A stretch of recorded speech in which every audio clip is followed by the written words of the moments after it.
Yeah.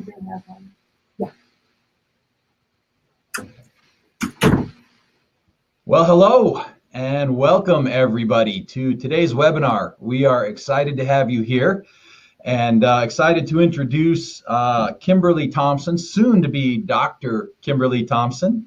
Hi, Kimberly. Hello. Glad Great. to have you with us today. Today's webinar, while we're letting people get logged in and get ready, I'll just kind of introduce a topic. We're here to talk about laser acupuncture. This is a topic that's extremely near and dear to my heart and something I'm really excited to present today. A couple of housekeeping things while we're getting rolling. First of all, jump into the little chat window, say hello, tell us where you're from. And secondly, while we are doing the presentation today, if you have questions, this is meant to be interactive. And so you can ask questions in the chat window and we will stop from time to time. We'll take questions and answer them. And hopefully by the time you're done today, you'll have all your questions answered and this will be a great investment of your time. So, hi everybody, great to see so many of you logging in. Tell you just a quick little bit about myself. I'm Adrian Larson. I'm a chiropractor and acupuncturist. I was introduced to laser acupuncture back in 2002 while I was still in school, and I thought it was just absolutely amazing. And I'll talk a little bit more about that. As soon as I learned about it, I started it. I got my first laser right away. I've been using lasers ever since, and I've helped develop lasers. It's kind of become a bit of a passion for me. And oddly, it was even before I ever got into healthcare. When I was a kid growing up, I read about, researched lasers. I was enough of a nerd that I knew way more than I should have, and I had no friends. But that's a topic for a different webinar. So with that in mind, I'm ready to get started with the presentation. Kimberly, do you have anything to add before we start? No, I'm excited that you're doing this presentation. I always love to learn the background information based on what I'm doing in the clinic, and I'm excited to what you have to share today. Awesome. Well, thank you. And of course, feel free to jump in. I'd love to hear your clinical experiences when we get to that point. So let me go ahead and get the presentation up here and we'll get rolling.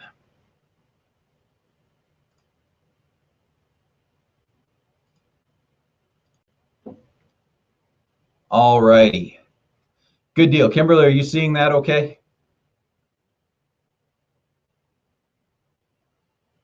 Well, I hope you are. I am. Sorry. Oh, great. Yes, you're muted. All right. Well, so here we go. That marvelous light, and laser light truly is marvelous. Now, I want you to know that we're kind of starting from a beginner perspective. So if you already know a little bit about lasers, bear with us. We'll get a little more advanced as we go. And also, we are going to talk a little bit about physics. Don't let that deter you at all, because it's not hard to understand. And you can't talk about light and lasers without getting into physics a little bit, but it really helps with the understanding so we can all be more effective practitioners. So first of all, really basic, what is a laser? Well, it stands for light amplification by stimulated emission of radiation. I hope you win at Trivial Pursuit sometime because you knew that. And how that name came about is an interesting discussion for a different day. But the main features of laser light are that it's monochromatic, coherent, and collimated. So I want to talk a little bit about each of those because there's a lot of light therapy devices out there and a lot of confusion perhaps about what is and isn't a laser and what therapy devices are actually doing laser therapy or not. So lasers are a specific kind of device and a specific kind of light, and I want to make sure there's not confusion. So let's talk about these three aspects of laser light, starting with what it means to be monochromatic. Now, if you notice the picture on the left, that is a prism. And when you shine white light into a prism, we all remember back to science class in third grade, right? Where you shine light into a prism and the prism breaks the light up into its spectrum, into its rainbow of colors based on wavelengths. And that happens because different wavelengths of light travel through the glass at different rates, and they have more refraction or more bending as they do, and so it splits it up. Great. It also shows that white light is really composed of many colors of light. And when you mix all the colors together, our eye perceives that as white light. But you can separate the light into its constituent spectrum, into the various wavelengths of light. Lasers, on the other hand, like the picture on the right, when you shine a laser through a prism, what comes out the other end is the same color as what went in, because laser light is all one color. It's all monochromatic. Now, here's a little tip. When we talk about color, we're really talking about something called wavelength. Wavelength is color. For all intents and purposes in our discussion today, wavelength is color. So if I talk about the wavelength of the light, I'm really talking about the color. Is it red? Is it blue? Etc. And because laser light is all one wavelength, it is all one color, hence monochromatic. And that's one unique aspect of laser light. Okay, the next unique aspect is that laser light is what we call coherent. Coherent means that each of the waves in the light is all lined up together, like the picture on the top shows. So the waves are all in sync. Think about like the marching band, where everybody's marching left, right together. That's in sync, that's coherent. Incoherent light, like you might get out of another light source, for example, an LED, although it may all be one color. Like if you have a red LED, you're going to get red light. It's probably pretty close to monochromatic, but it's incoherent, which means none of the waves are in sync, and therefore it's kind of scattered and it's not as powerful. Now, laser light being coherent is, by definition, much more powerful because of the combined effect of all of those waves moving in sync. It's kind of like if you've ever heard stories about bridges collapsing, because you get a wave that's set up in the bridge and it self-amplifies until the bridge, due to an earthquake or even due to traffic, shakes itself apart. It's the same sort of thing with laser light. When it's coherent, because everything is moving in sync, then you get the combined power of all the waves instead of having scattered power. So an example I like to use is a rowboat. When you have a rowing team, if everybody rowed at a different time and at a different pace, you would not have speed or power from that boat, and you would maybe not get anywhere at all. But when you have every rower united, all stroking at the same time, then you maximize your speed and power. And of course, the whole sport is based on that synchronization and that power. That's how you win. Okay, next, let's talk about what it means to be collimated. Coherent laser light, if you shine it on something that's distant, as you know, you're going to get a dot, like you do with a laser pointer. Incoherent light, like you'd get from an LED, you're going to get kind of a large, ill-defined dot or circle, and the farther away you get, the more the circle's going to expand, and that's based, of course, on the fact that the incoherent light is coming out at all different directions. Coherent laser light by nature is collimated. It all comes out going exactly the same direction. And that's why whether you're 1 yard away or 50 yards away, the dot is going to be almost the same size. It's not going to grow very much when the laser's been properly constructed. And so that's why you get the concentration. And that's part of why laser light is so effective for acupuncture applications. Okay, so with those basic understandings about laser light, then hopefully that helps us understand the difference when people have some sort of a light source and they're doing some sort of a treatment with it. We ought to be able to tell right away if it's a laser or not. Simply shine it on the wall. If you get a dot, you're dealing with a laser, assuming you're dealing with a visible wavelength of light. All right, so what is laser acupuncture? I wonder why it doesn't say acupuncture in the header. It's supposed to. Okay, well, first of all, talk about laser acupuncture, we have to talk about acupuncture. And for our working definition today, we're going to say that acupuncture is a process of stimulating specific points on specific meridians for intentional purposes. So that makes acupuncture different than simply sticking needles in the body somewhere. You might stick a needle into a trigger point and you might call it dry needling, but that's not acupuncture, because acupuncture deals with acupuncture points on meridians for intentional purposes. And acupuncture, of course, traditionally penetrates the skin using a needle. So if that's our working definition of what acupuncture is for, then laser acupuncture is, of course, doing the same thing, but using a laser. So you have the same principles that you have in needle acupuncture, using specific points on meridians for a specific purpose, but you penetrate the skin without piercing it. That's the beautiful thing about laser light, is that it actually penetrates the skin, but it does so in a way that is completely safe, completely sterile. It leaves the skin intact. It's non-invasive. So penetration, but non-invasive penetration, is the hallmark of laser acupuncture. Of course, it has the whole litany of benefits that go with that. It's not painful. There's no risk of infection. It can be done on areas that are really tender. You can do it on children, elderly. All of those good things come with that. Now, I want to point out that other adjunctive laser techniques are not laser acupuncture. So let me give you an example of that.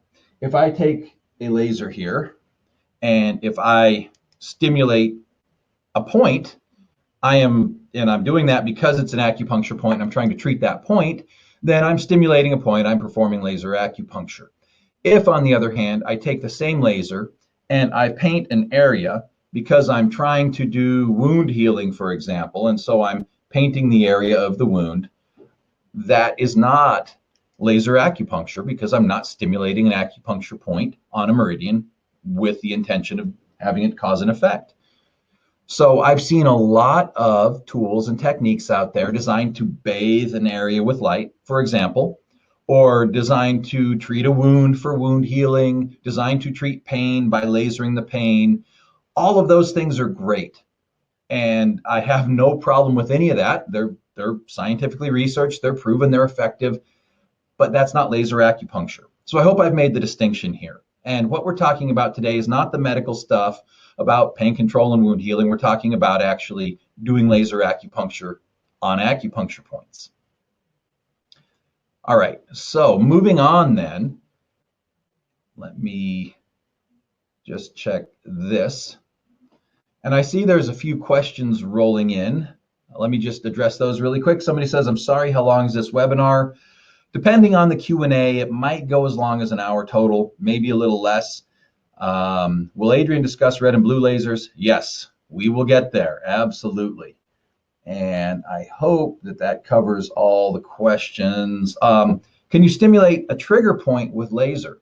Oh, sure you can.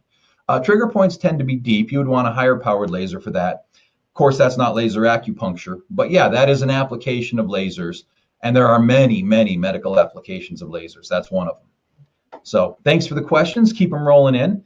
And meanwhile, let's get back into laser acupuncture. So laser acupuncture, safe, effective, painless. We talked about that. It is growing in acceptance and popularity worldwide. Whereas 10, 20 years ago, this was really fringe, considered kind of strange. Now it's very well accepted in the scientific literature. You find laser applications in medicine all over the place, and acupuncture is one of them. All right. When is laser acupuncture used instead of needle? Well, we talked about that. When you don't want to use a needle. So needle-phobic patients, sensitive locations, infants, elderly, even when you don't have needles available. One of my favorite stories was from one of my instructors who ended up at a family barbecue after work one day, and somebody hurt their back, and he didn't have any needles with him to do acupuncture to relieve the back pain, but he had a laser with him, and it was a laser he had just gotten. He'd just actually gotten it from me. I'd sent it to him to try out, and he immediately, used that laser on the family member, and within a few minutes, he had her pain under control. She was able to get up, walk around, function, And he called me the next day to rave about how much he loved this laser. So it can be used really anytime, anywhere that you would use acupuncture. There are some contraindications, and we'll get into that in a minute. But we'll continue now with kind of the basics. Kimberly, go ahead. I was just going to share that I can't tell you how many times I've had a laser in my bag when I've been at the airport or on an airplane and been able to help somebody who had a headache or who was in pain. And especially when I'm at family gatherings, when you're the acupuncturist and you go to a family gathering, everybody says, oh, will you treat this and will you treat that? So instead of having to do a full treatment, on a treatment table, I always have my lasers on hand and one in my purse. And so it's been a lifesaver at family gatherings so that I can do a quick treatment and then get back into the family gathering. Makes you popular, doesn't it? Exactly. Thank you for that. And I see Carlos asked a question about in certain treatments you use different deep needling. So different depths of how you needle. How do you deal with this with lasers? Carlos, we will get to that. If you don't mind, we'll hit that in due course in the presentation. Great question. Keep them coming. All right, let's give a quick history of lasers and laser acupuncture. Lasers were first invented in around 1960, and they were, theoretically proposed before that. First created around 1960, and in the 1960s, experiments almost immediately began in using lasers for healthcare, focusing on skin. And wound healing and scar minimization were discovered pretty quickly that lasers had a positive effect for those things. Then there was a Hungarian doctor named Andre Mester, and he was working with skin cancer, and he thought that you could kill tumors with skin cancer. So he was testing this theory on mice with skin tumors, and they would remove the hair from the mice, or they would use mice that tended to not grow hair. So that they could better stimulate them. And they found out that no, you really couldn't kill the tumors with lasers, but what you did do is stimulate hair growth. And now they have various FDA cleared laser treatments for hair growth out there, hats and helmets and things that you can wear that stimulate the scalp with laser, and they do promote hair growth.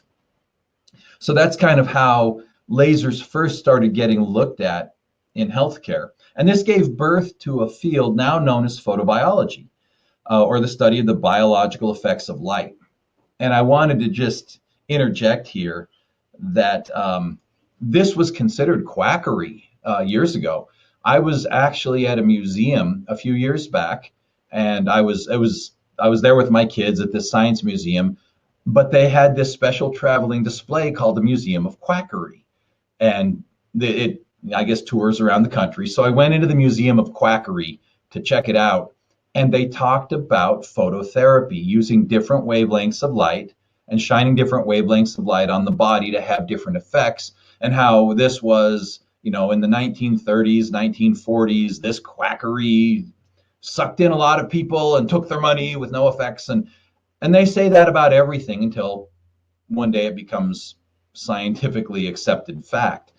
And so as much as they mocked and laughed at phototherapy as quackery, it's now cutting edge medical research, and it is now widely accepted and used and promoted.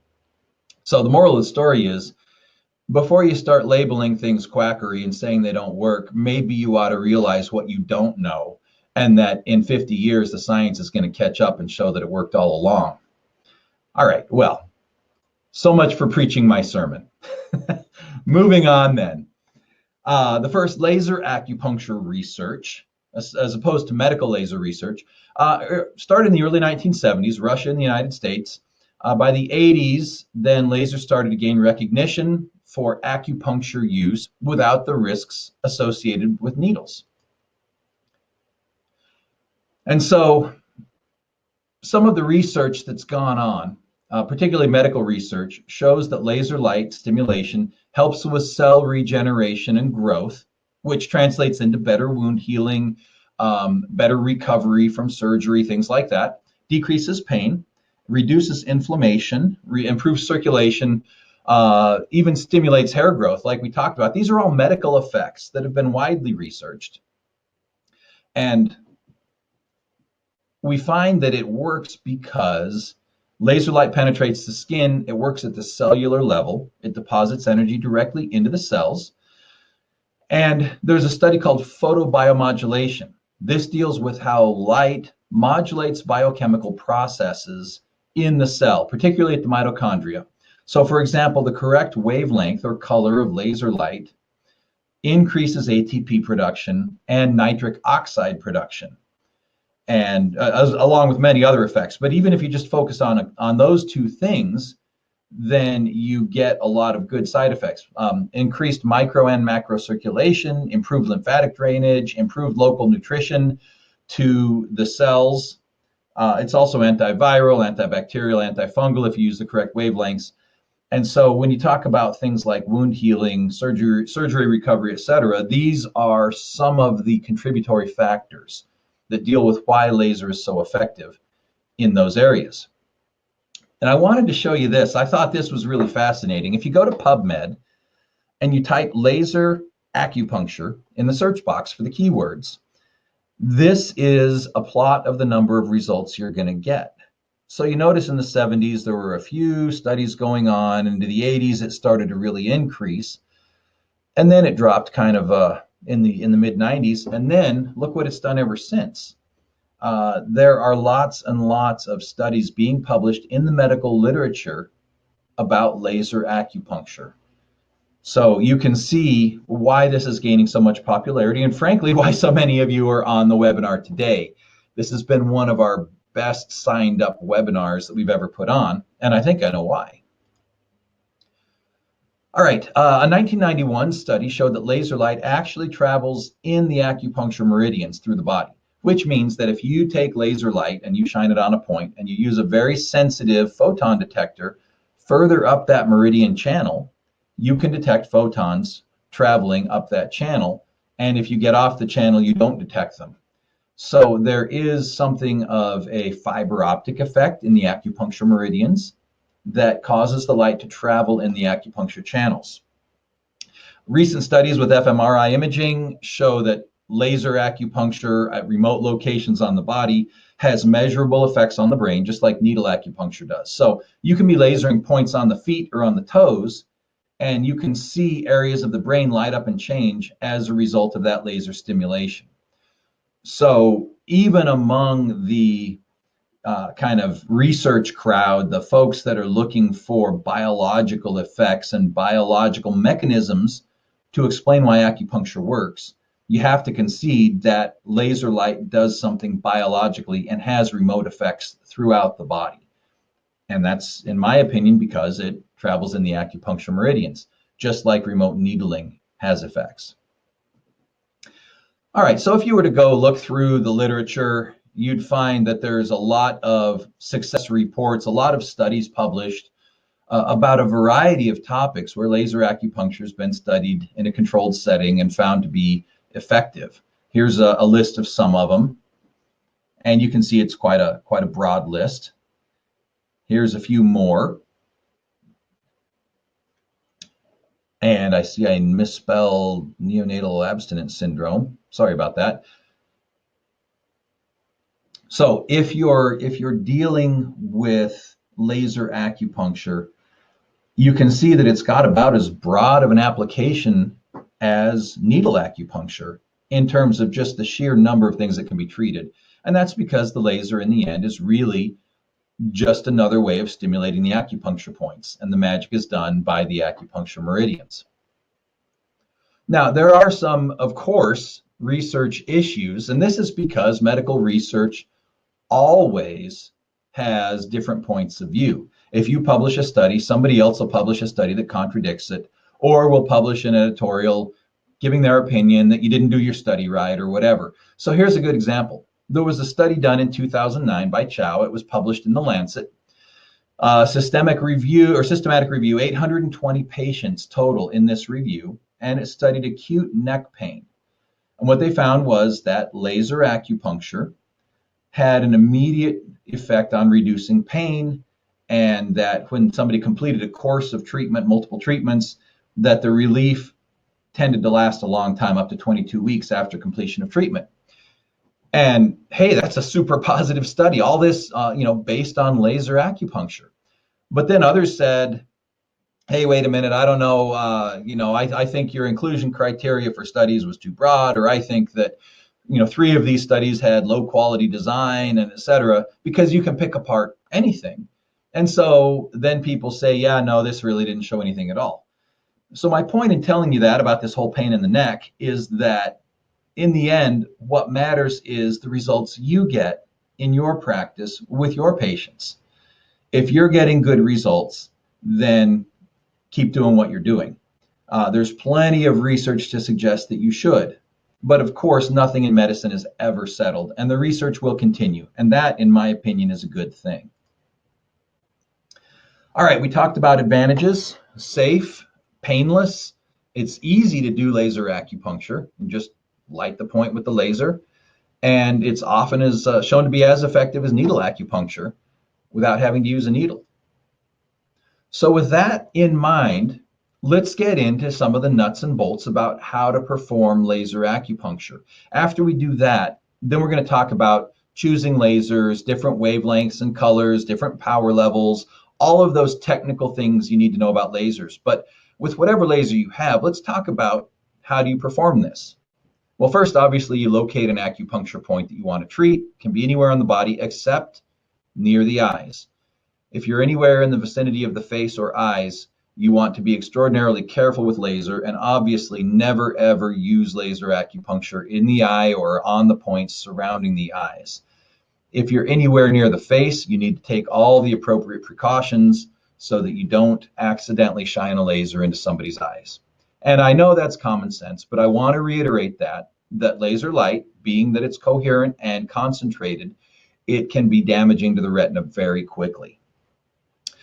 Now, somebody asked earlier, I think it was Carlos, he asked about whether you needle deep or shallow with a needle and how do you do that with a laser. And that's interesting because there's been some research that has shown that if you laser with very superficial pressure on the skin, so you're just barely touching the skin or even off the skin and just shining the light on the spot that you want to treat, it tends to hit the skin and it tends to spread out very kind of superficially on the surface.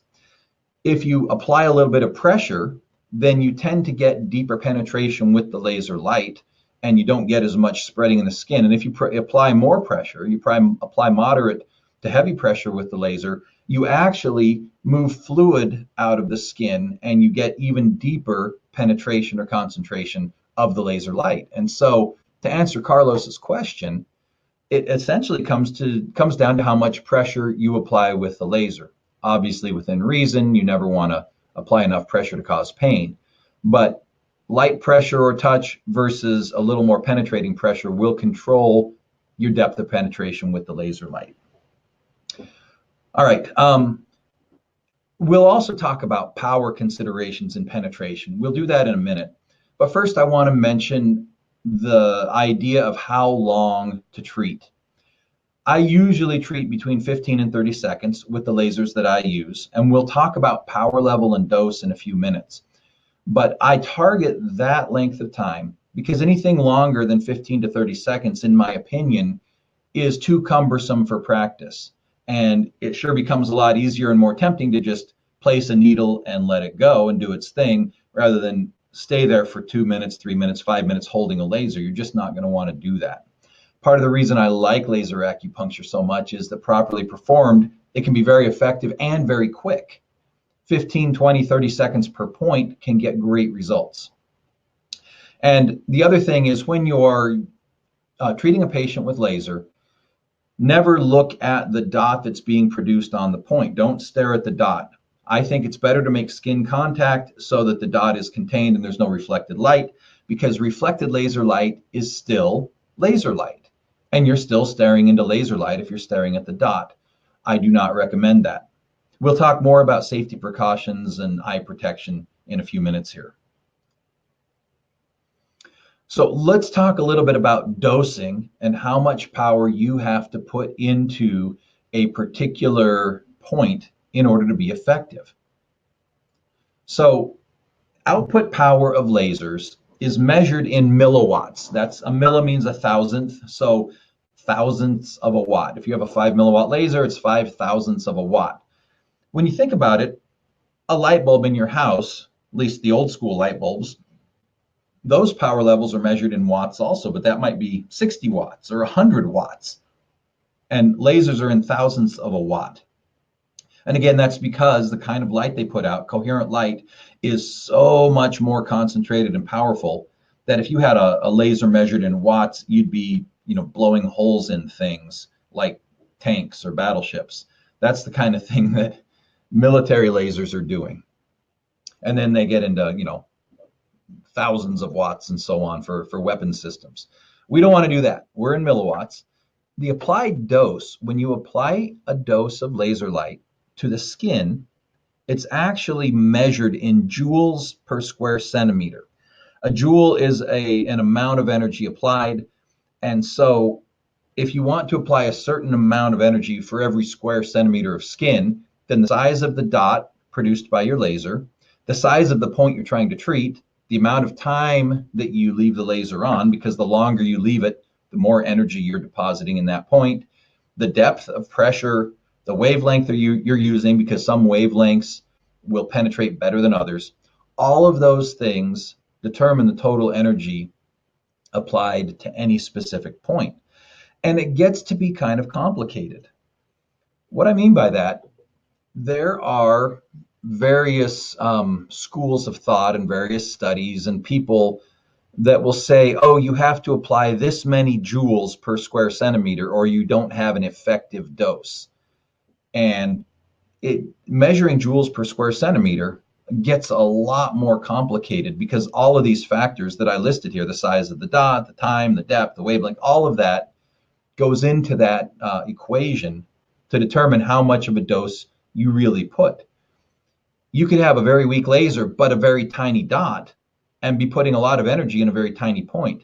Versus if you're trying to stimulate an entire square centimeter, well, then you're going to have an awful lot of energy because laser dots are a lot smaller than a square centimeter. So I deal with what's called low-level laser therapy. Okay, I like lasers that have a very small output for a couple of reasons. First of all, they're safer. There's no danger of heating. Even to the eyes, there's a lot less danger. And secondly, I find them to be very effective. There are actually studies using laser light that is so incredibly weak it's barely measurable, and it's having positive effects in the acupuncture system. To me, it comes down to the paradigm of whispering versus shouting. Those are both effective ways of communicating. If you shout at somebody, you are communicating in a certain way, and it can be effective. Whispering can also be effective because you're trying to influence the chi that's already there in the meridian system, and you're trying to get it to move in a certain way, act in a certain way. In my opinion, whispering, giving it a little nudge is all it takes. And I think that's really well aligned with the philosophy of acupuncture. When you needle, how much energy are you really putting into the body through a needle that you place and you leave it for 20, 30, 40 minutes? Maybe you even come and you manipulate the needle. But in the end, in terms of raw energy, if we were to measure joules per square centimeter, it's minuscule. And using a low-level laser kind of imitates that approach, using a minuscule push, just a little bit of a whisper to get the chi flowing and let the body do the rest. Now, the other approach, the shouting approach, this kind of comes from the medical lasers, where they're saying, oh, you have to deposit this many joules at this depth into that trigger point in order to have this pain relieving effect or whatever. And that's fine if that's the approach you're going for. But in acupuncture specifically, I prefer the very low level approach. Feel free to pose questions about those things and about levels and so on. I've done a lot of research in that area and what makes an effective dose. In the end, there are lots of arguments about an effective dose, but if somebody publishes a paper or tries to sell something and says, oh, no, you have to have this many joules to have an effective dose, I would like to know how they know that for an acupuncture point. The only way to know if it worked is if it worked. And so to say, oh, you have to heat the tissue this many degrees, that's not what we're going for. Kimberly, go ahead. I think the beauty of when people think that you have to go directly to the area of pain and how far you're going to get through the tissue to get to that pain, and if you're going to have to use a shouting approach.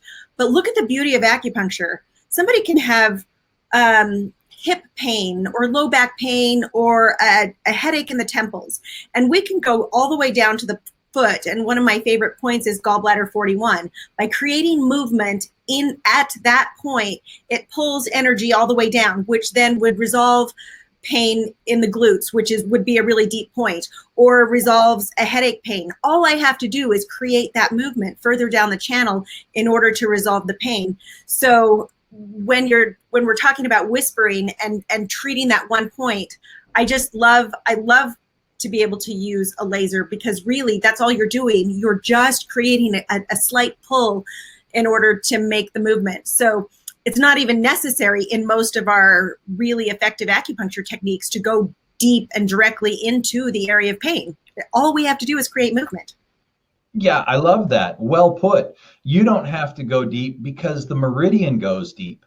You just put the movement in the meridian and it takes care of the rest. So if somebody has a deep pain, like you said, the hip, the low back, the glute, yeah, you're not going to get 3 inches penetration with a laser, any laser. I mean, that much power to get that deep is dangerous, to say the least. But that's okay. And even we wouldn't necessarily, in order to be effective, you wouldn't necessarily have to go super deep, way into the problem. There is that type of needling that some acupuncturists use, but my goodness, we get amazing effective results with distal points and Japanese style of acupuncture. So for me personally, if somebody had extreme pain in the glutes and I was treating further down the channel, and like I said, gallbladder 41 is one of my favorites, but then where does that energy need to go next? I might treat gallbladder 41 and then a point on the liver channel on where it's going next. So I've just created an even more pull just by whispering. So I just thought I'd share. Beautiful. Thank you. Great points. All right. Well, we've talked a little bit about dose then. Let's go ahead and move on. I want to talk about lasers themselves, how to choose a product, how they're classified, what you're looking for. The FDA classifies lasers into different safety classes, whether they're medical lasers or not. All lasers are classified. So like class 1, that's in your laser printer, that's in your DVD player. These are very low powered lasers, and they're also completely enclosed and therefore not considered a risk. Class 2 and 2A, these are your things like barcode scanners at the store. You don't see anybody, the checker at the grocery store isn't wearing laser safety glasses. These are extremely low powered, and they're also the sorts of things that move quickly, and your blink reflex will protect your eyes, and so they're considered low risk. 3A and 3B, you see I've highlighted those yellow, and that's because the majority of lasers on the market fall into one of these two categories in the applications that we're talking about. So 3A can be potentially dangerous, and it's more dangerous if you use an optical aid, a magnifying glass, glasses, something like that. Most laser pointers are 3A lasers. Glasses are not required. Your blink reflex is fast enough to protect you from 3A lasers, as long as you're not intentionally staring at them. But if you accidentally get flashed across the eye, you're not depositing enough power fast enough to do damage. It's only if it's prolonged viewing. That's 3A. And I like 3A because of that. It's got a higher safety factor. 3B, danger. Danger even to the skin in some cases. Immediate eye hazard on a 3B laser. These are your heavy duty lasers, are used in industry, research, light shows, stuff like that. You have to wear goggles when you're around these things. And then there's class 4 lasers that will burn you, that will burn things, that will present a fire hazard. This you have literally a millisecond and your eye is permanently burned if you accidentally flash this laser in your eye. So class 4 lasers, there's no reason you or I should even be messing with these things except in a research or a controlled industrial setting. Huge safety precautions required. So there's your classifications. If you're shopping for a laser, you'll find them that they'll say this is a 3A or a 3B laser. That's most what you run across. I don't like 3B because of the higher power and the associated risk. You're not trying to penetrate 3 inches into the patient when you're doing acupuncture. So a 3B is not required, in my opinion. Now, other safety considerations when you're looking for a laser. You need to, first of all, consider the eyes. What do you need for protective glasses? You can see that I've got a picture of some glasses here on the screen. These are a special safety glass that we have at acubeam.com. These glasses are unique in that they protect against 2 different wavelengths.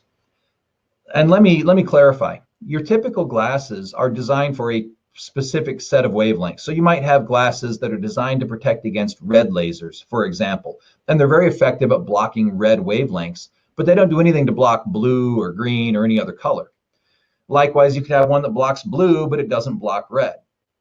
These the glasses that I'm showing here on this on the screen that we have at AcuBeam, these are designed to protect against blue and red. They're double coated. They have one coating on the inside, one coating on the outside, one that protects against red and one that protects against blue. And because of that, these can be safely used, one set of glasses for both red and blue lasers, which is, to me, much more convenient. Now, if you're using very low powered lasers, you may not have to use glasses. It really is up to you. It's your practice, it's your patients. You decide what you're comfortable with. In my opinion, precaution is always better, simply because you would never want somebody to think you weren't being adequately safe. But whatever laser you have, make sure you're well aware of the safety precautions and understand that a laser is not a toy. Okay, next, safety considerations. You need to stay away from cancer because lasers do stimulate cell growth and cell metabolism. The last thing you want to do is promote something wrong. Otherwise, lasers are harmless. In the power levels that we're talking about, they're non-heating, so there's no danger to the skin, danger of burning, things like that. And even using on sick patients, frail, elderly, children, these things are all totally fine to do, totally effective as long as you take proper safety precautions. All right, so we talked about how power is measured in milliwatts. Oh, go ahead, Kimberly. I wondered if you might want to answer a few questions before you move on. That's a great idea. Thank you. Mm-hmm. Let's see what we got on questions. All right. Let's see, we said, can you stimulate a trigger point with a laser? We talked about that. Talked about Carlos depth. Can you use laser for auricular therapy? Yeah, absolutely. You can stimulate auricular points with a laser, and that's highly effective to do. Can I share a story? Yeah, go ahead. Actually, I have a child that I'm treating right now, and I created a home care treatment for this child, and I just happened to have it sitting on my desk. I realized when we were in the webinar, so I've covered up her last name, so I'm not showing anything. So I have this child that I'm going to send mom home with a laser so mom can treat ear points as necessary. And so I've created a treatment protocol, and I'm going to guide mom to treat the points on the ear. She's only 3 years old. It will not take very long to treat these points. I wouldn't, maybe 10 seconds per point for such a little person. And I've also given mom some treatment points that she can treat at home for the individual condition. So somebody asked, one of the questions was in relation to children, and on an adult, I might treat for 15 to 30 seconds. If it's a child, their bodies are so receptive, and the acupuncture channels change so quickly that 10 to 15 seconds is really all that's needed. I've done infants. And so I wanted to mention the ear and children in that same example. Great. Yeah, thank you. Excellent application. I've done a lot of auricular therapy with laser and get great results. It's fast, easy, comfortable, and I really recommend it. Let's see, other questions. Reference for those two studies. Yeah, we're going to be posting a link where you can download a paper that we've got that'll have a lot of references in it, including those studies. So that'll be up in a minute. And let's see, how do you know the laser gets into the skin? Um, you I know, go go ahead. ahead. Do you want to go first or do you want me to go? You go ahead, Kimberly. Okay. That was a question that I had in the very beginning when I first started using laser. To me, if I wasn't using a needle, then it wasn't effective acupuncture because I didn't know better. And then I began exploring with lasers. And here's an example.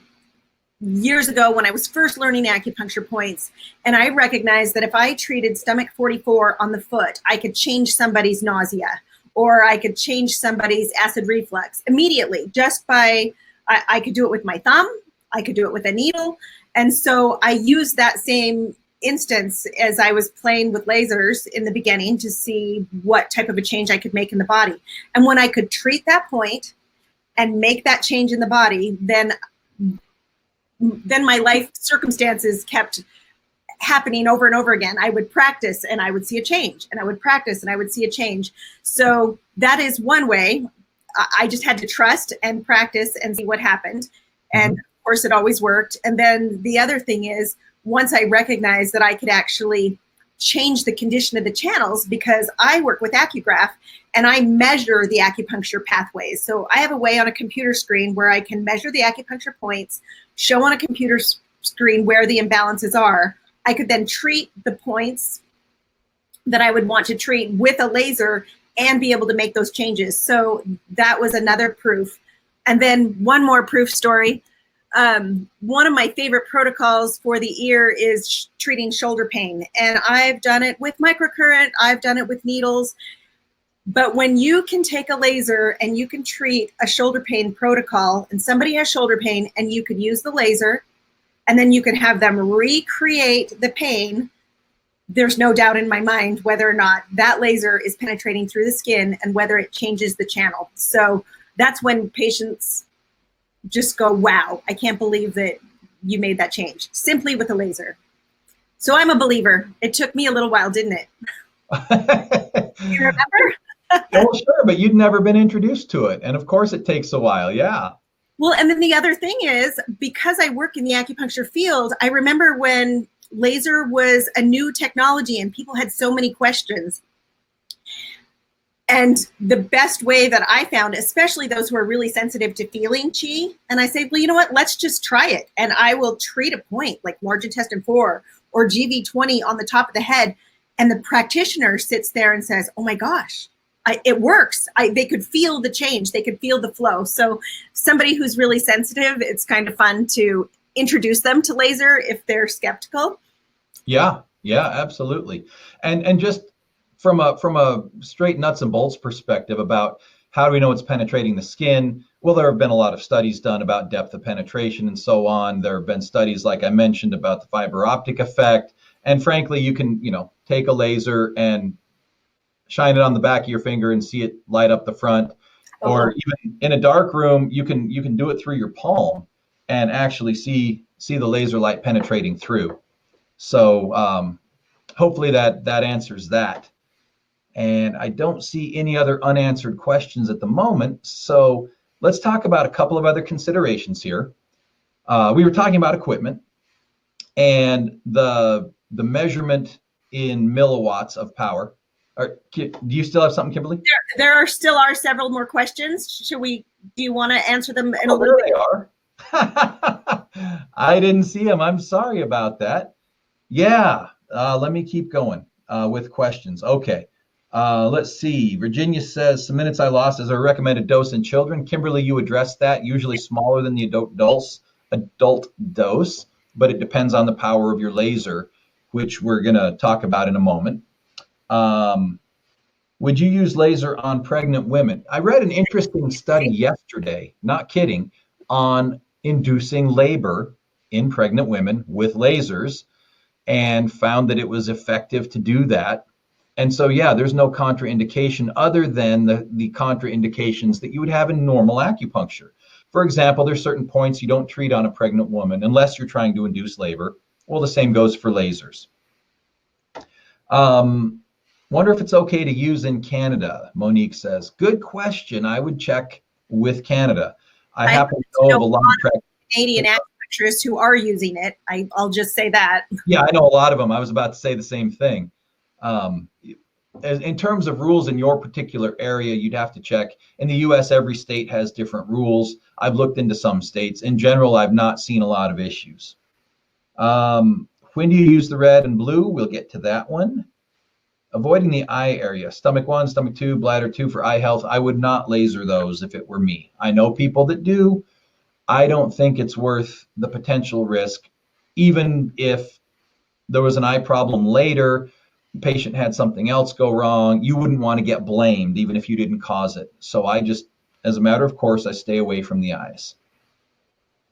Is Da Chi sensation felt? Normally, no. Now, I've run across a few patients that are sensitive enough that they can actually feel the light. They can feel it moving, spreading, propagating up the meridian. And you will have sensitive patients like that. It's a pleasant feeling. It's a pleasant. I was going to say, if I, in a non-technical term, it's the ooey gooey, squishy, soft, nice, yummy feel when you feel chi moving in your body. That is what you can expect to feel. That's why it's so great on kids. Yeah, exactly. And then Monique said red and blue. We're getting there on the red and blue. So, okay. Hopefully we're caught up on questions. All right. The lasers I tend to like, 5 milliwatt, that makes them class 3A, low powered, safer. And so generally that's what I look for. Now, when you're buying laser equipment, you can pay, $100, you can pay $10,000 for literally the same light.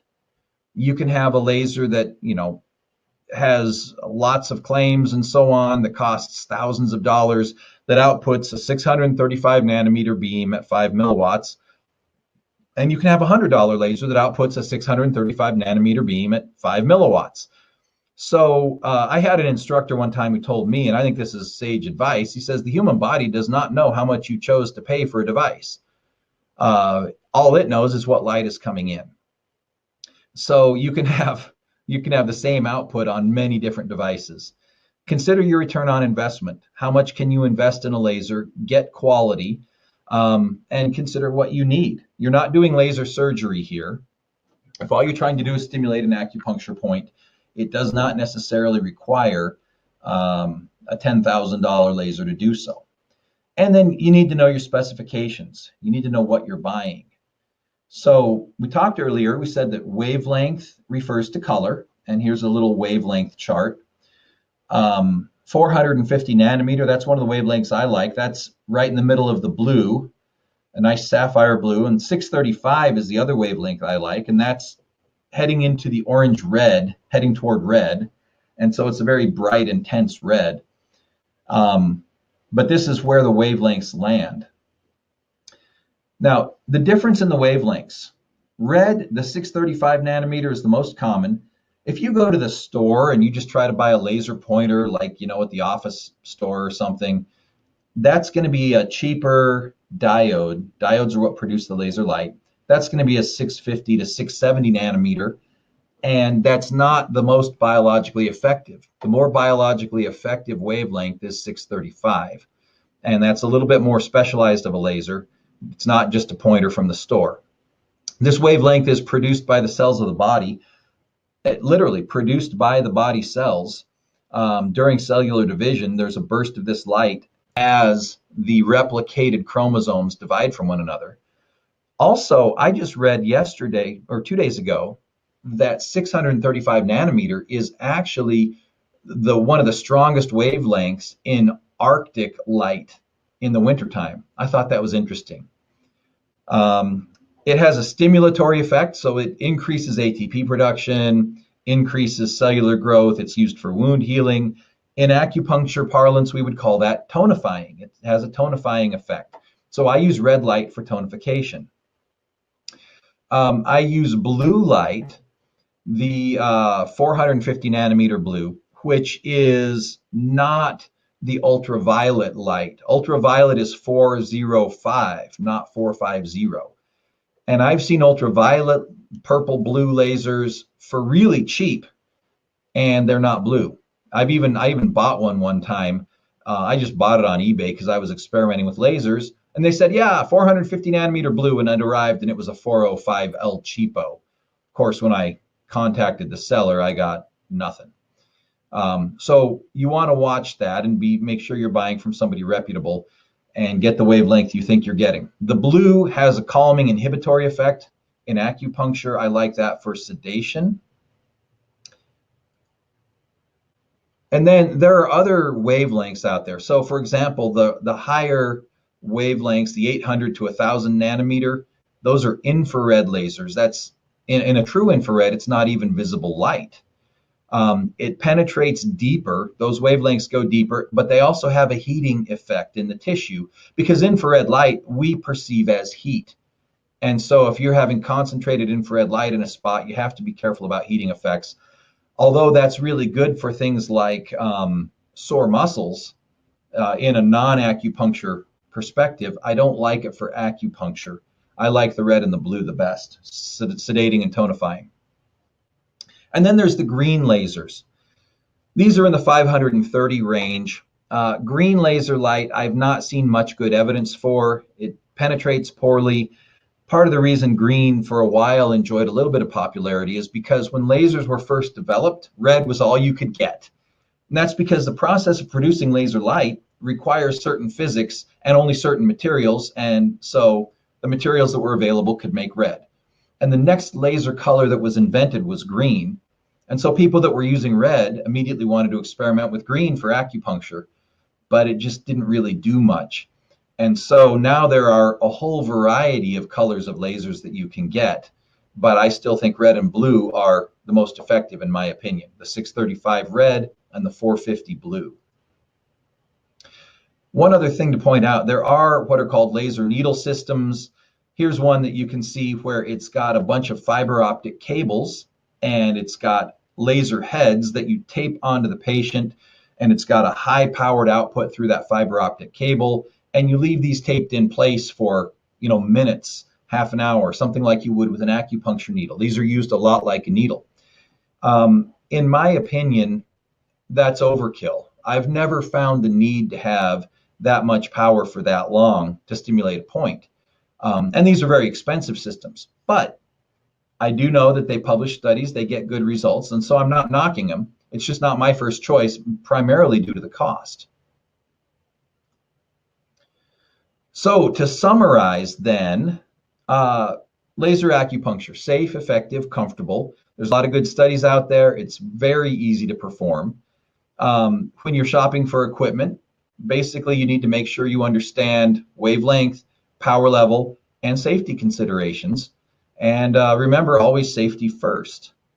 So with that in mind, I want to invite you to download this free guide, The Top 4 Myths About Laser Acupuncture. It's just something that we put together here at Miridia.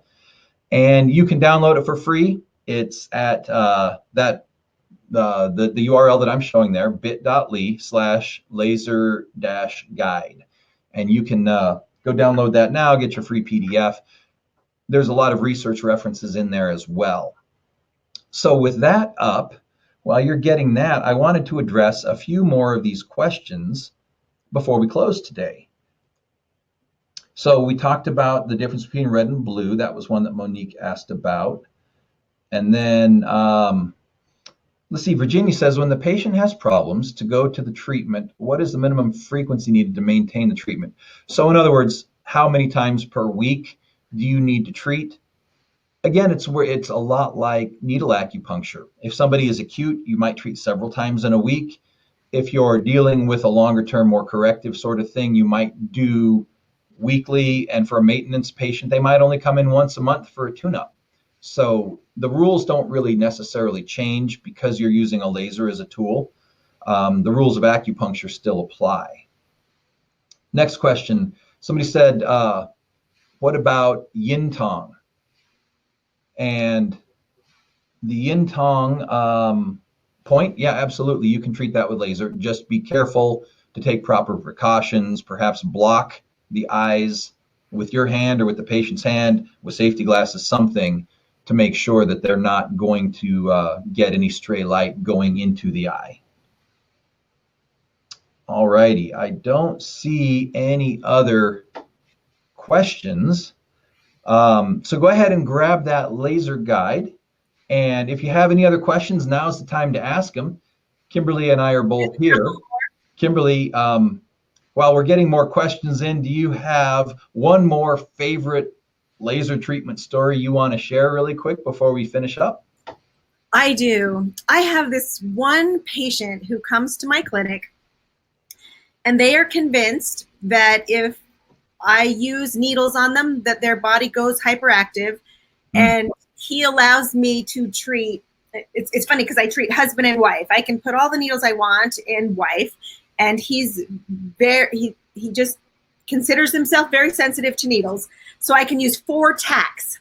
That's all I can do to treat his whole body. So what I have found is I will choose 4 tacks, and he counts and he watches to make sure there are only 4 and that I get them all off. But then I will go around and do whatever else it is that I want to do with the laser. And I'm telling you what, this guy is my biggest cheerleader. And, some people are just needle phobic, and I wouldn't be able to treat them if I didn't have another tool. And because I have this other tool and it's so effective, it opens up many avenues to allow people to have acupuncture with my acupuncture theory, but not puncturing. Okay, yeah, beautiful. And I love that, because if you need to have a non-needle, and everybody should have a non-needle technique. Absolutely. And if you're looking at non-needle techniques, laser has a whole bundle of advantages over all the others. Let's hit a couple of more of these questions. Tara says, would you use blue to sedate a point like LI11 or liver 2 to reduce heat? Kimberly, you want to address that? What do you think? I would love to. So in my experience with red and blue laser, if I was using some type of a sedation technique, I could replace that technique and use the blue laser. So if there's inflammation, I know you talked about using directly on the acupuncture channel to get really good results. I will also use a blue laser and do a surround the dragon technique if there's a wound. And so because blue helps to resolve inflammation, I will just treat all the way around the wound with the blue laser, and it helps right after a surgery and when there's a scar. So there's inflammation in a scar, and I want to reconnect the chi going through the scar. I will use the blue laser. If it's an old scar that's been there for a really long time and there's no more inflammation, it's just kind of a weak area, I'll use the red laser. So red is like filling with chi. Blue is trying to pull off excess chi. Beautiful. Okay. Let's see. Please give some examples of your use of the blue laser. Well, you just did, I think. I will report, no joke. This morning, my daughter woke up, terrible headache. And I'm not making this up because you couldn't make this stuff up. And she's going, Dad, this headache is killing me. Can you do anything to help me out? And I'm like, well, I've got a laser here. And I had a blue laser. I treated several points. It took the edge off of her headache. And I thought, this is just too crazy. I'm like 2 hours away from giving this webinar on lasers. And what a timely reminder. Heidi says, can you use red, blue laser on horses, dogs, etc.? Yeah, sure. Just the same way that you would perform acupuncture on those animals, you can use lasers on those animals as well. Now, having said that, I'm not a veterinarian. I'm not giving veterinary advice, and you should consult the laws in your municipality. All the usual disclaimers apply. But yes, I know for a fact that I've seen lots and lots of animal acupuncture done with lasers, and it's great. I have another okay. way that I will use a blue laser. So even if I have, if I'm going to use needles, somebody just mentioned, what about fibromyalgia? I treat a lot of fibromyalgia. And so there are times when someone is so chi stagnant that no matter where you're going to put a needle, it's going to hurt them because there's so much stagnation going on. I have found that if I will treat the point first with the laser, calm the area down. So I'd use the blue laser, calm the area down and get chi moving a little bit before I put a needle in. It totally takes away that effect of every needle hurting. So that's another way that I use laser for those patients that are just jumpy and have a lot of issues with pain. Yeah, absolutely. And I've never had a patient jump from using a laser, oddly enough. Never. All right. So you addressed fibromyalgia. Let's see, we have average time per acupuncture point is 15 to 30 seconds. How many times can you stimulate the same point in one treatment? Is one time enough? Thank you. Let me speak to this for a minute. Generally, yeah, one time is enough. And there is something called the Arndt-Schultz law. In a nutshell, it means that there's a response curve that looks like this. And as you do more stimulation, you get better and better response to a certain point. And then more stimulation beyond that, you get less response and even negative response. I discovered this when I had a canker sore. And it's not an acupuncture approach, but I was lasering my canker sore to help it heal faster. And I thought, well, gee, if some laser's good, more is better. So I was hitting it multiple times a day for a long time. And that thing hung around for like 10 days. And that was before I understood the Arndt-Schultz law, that I was inhibiting healing by over-treating it. So you want to hit the sweet spot of giving it the stimulation it needs. And then we're doing it. Then let the acupuncture channel do its work. That's the beauty of working with acupuncture points and laser. Yeah. So a more direct answer to your question, is one time enough? Yeah, it usually is. Now, if you wanted to do it, a couple of times a day with hours in between, something like that might be appropriate in an acute situation. But it's not like you need to treat the point over and over and over to get it to work. Would you needle it over and over and over again? I would not. Rebecca says, would you ever use a blue laser to paint a small area of pain? Sure I would. I did that yesterday. I've been having some jaw pain right here in my TMJ, and I used both blue and red on it yesterday, and actually feel quite a bit better today. And then we have a question. You're going to get better results if you also treat the points in association with it, because you want the chi to move through that area. If you're going to just paint over it, you're dealing more of a superficial. I'll have people say, oh, do I use a laser like this? Let me just show you an example. They'll say, oh, is this how it works? And they'll float it around. No, what you really want to do is you want the laser to be directly on the skin, creating movement in the channel. And if you think of an area, if you had a wound and maybe you're trying to resolve some of the inflammation on the surface level, that can help. But if you want to get deep, I would definitely surround the dragon or treat the acupuncture points that will cross through that pathway. Yeah, absolutely. So in other words, treating a point of pain all by itself without addressing the acupuncture meridians, you're not getting the full effect you should. Yeah, I've had people run it up and down the meridian. Oh, is this what you do? No, that's not what you do. Anyway. Yeah, great point. Okay, we have, how is the experience of using Miridia Acupuncture points in treatment? Very good. Using Miridia Acupuncture points for balancing the graph. You can do that with laser and you can have very good effect. Is your experience similar to that, Kimberly? Absolutely. I mean, that was one of the proving factors then that made me understand that lasers work, because if it can change the graph, then I know any technique that I use. If it can change the graph, then it's a good technique. There you go. Rebecca says, any research on using lasers to treat gums?